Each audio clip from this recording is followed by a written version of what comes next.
Happy Guru Purnima.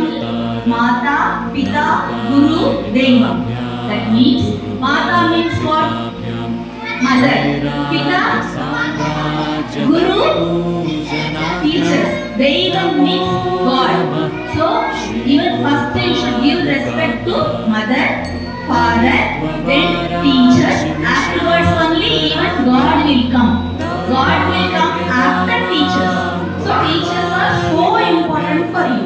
So you are going to take blessings from teachers on the auspicious day of Guru Purnima.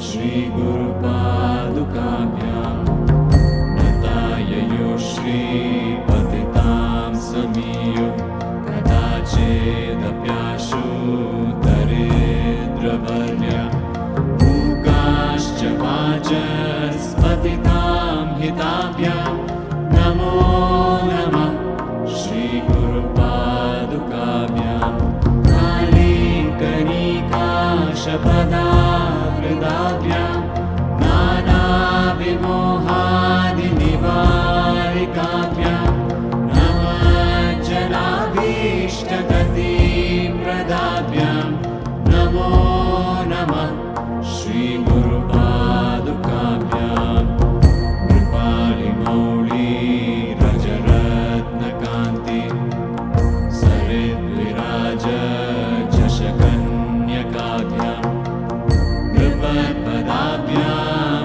Nataloka Panktehe Namo Namah Shri Guru Padukabhyam Papandhakarat Kaparam Parabhyam Tapatrayahindra Khageshwarabhyam Janyatri Samshoshanavadavabhyam Namo Namah Shri Guru Padukabhyam Shamadhi Sharga Pradavaibhavabhyam Samadhidana Pratadikshitabhyam Ramadavangre Sthirabhaktitabhyam Namo Namah Shri Guru Padukabhyam Swarja Paranam Akhileshtatabhyam